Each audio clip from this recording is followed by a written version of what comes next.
Hello there! We're making this lovely little ring holder that would make a perfect gift for someone you know or even for yourself. All we'll need is some polymer clay, something for smoothing, like a palette knife, toothpicks and some paints.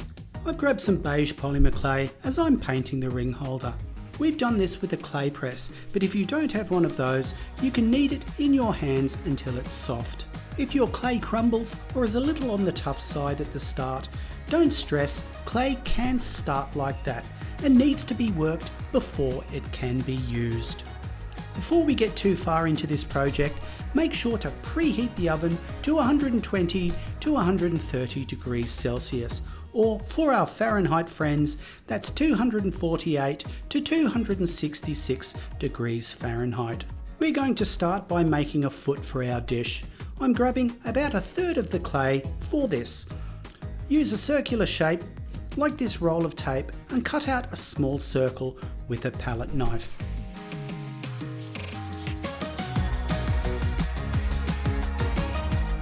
Peel that off and set it aside. Grab some more clay.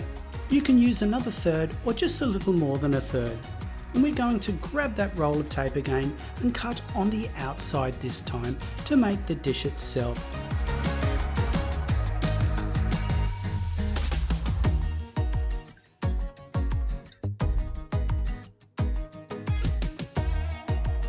From here, I like to grab some water and start pressing the middle of the clay out in to make a well in the dish. The water helps your fingers slide along the clay. You can even pick it up and push on the inside, almost like making a pinch pot. You don't want to go too deep with this. The goal is to make a saucer-like dish. Don't put too much water in, and make sure if you're adding any clay, the clay is dry, as the added water will prevent the two pieces joining.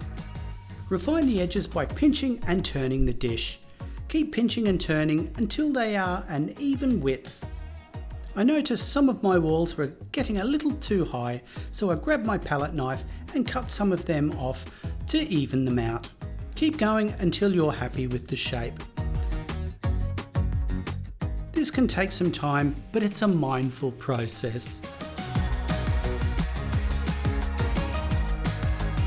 Once we are happy with the shape and the smoothness, I'm flipping it over and adding the foot.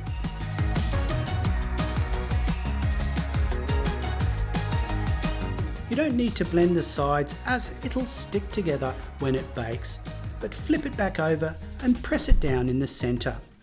A little trick when working with clay is if you're worried about the shape warping, you can stick it in the fridge and it'll firm up again. It's a great trick and it's handy when working with polymer clay patterns or canes. Let us know in the comments if you've done this before or if you have any other handy tricks. Next, it's time to make our cactus. Take some of the leftover clay and roll it into a log. Roll it out and keep the top thin enough to loosely hold a ring on it. If you've got a ruler handy, make sure it's not thicker than 15 millimeters. Keep the bottom a little thicker for support. We are keeping ours at about 100 millimeters long. Have you created one of our projects? Make sure you send us a photo. We love seeing your creations. Take out the rest of the roll and cut 3 more pieces off. These will be the cactus arms, and you'll want these to be a little smaller than the body of the cactus.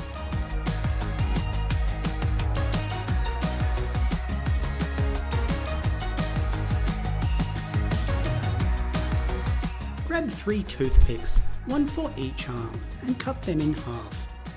I'm using a hobby knife here, only because it was close at hand, but scissors would work too. Curve the arms and add the toothpick in. Blunt end into the arm and pointy end outwards. Take our big piece and gently add the arm to it, poking the toothpick in to keep the arm stable. And just like that, we have a cactus.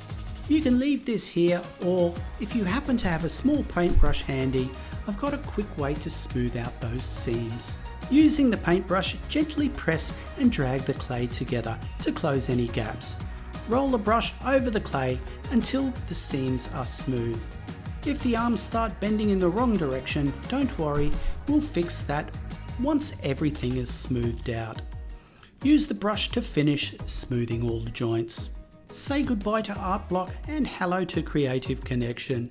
We're always thinking of new ways to keep you inspired, so subscribe to get project ideas, lessons, inspo and more sent directly to your inbox. If you have a spare toothpick, you can also use it to add the classic cactus indents into the body and arms.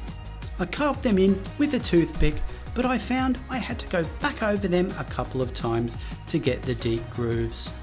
Lastly, we need to attach our cactus to the dish. Grab another toothpick and insert it into the bottom of the cactus,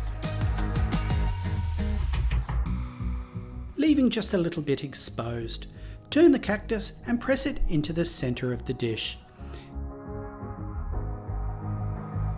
Give it one final once over to make sure you're happy with it, and we can bake it. To bake, given the size and shape of the clay, I'd say it needs about an hour in the oven.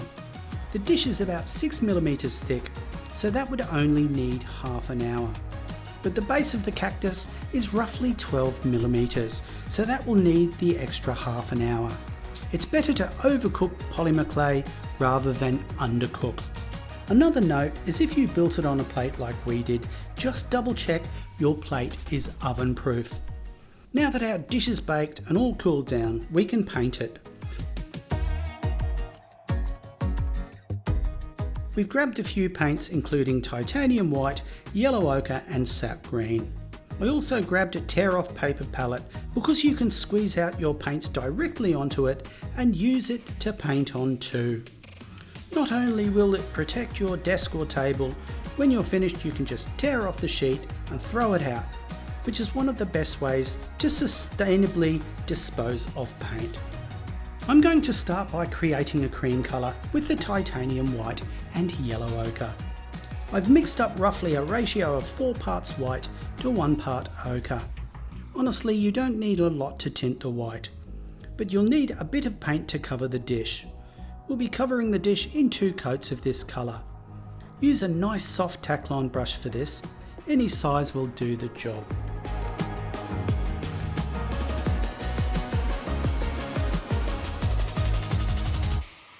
While the first white coat is drying, we can start painting the cactus.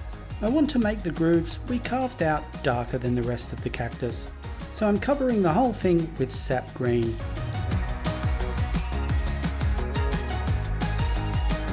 This is a bit of a trust in the process moment. Once it's fully covered, we can leave it to dry.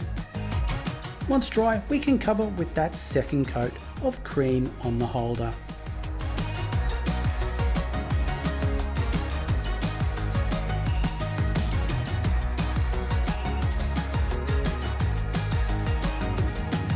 Now we're going to take that leftover sap green and cream and make a really nice pastel green.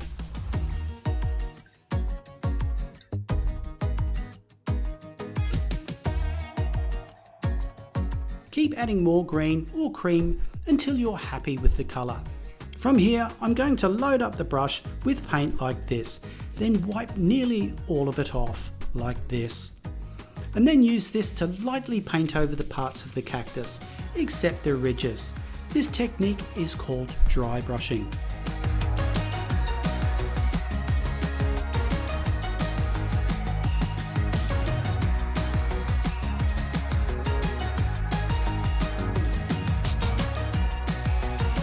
Leave it to completely dry and then we can varnish. I love this gloss clay varnish for finishing clay projects. It works well on air dry clay and painted polymer clay and leaves the pieces with this lovely shine. It'll help protect your paint and keep it lasting longer. Use a soft Taklon brush and apply a thin, even coat.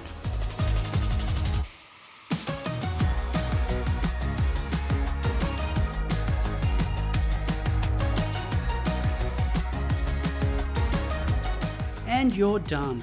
Well, thanks for watching. We hope you enjoyed this fun little project. Stay tuned because we've got some great projects in the pipeline. And above all else, remember to keep on creating.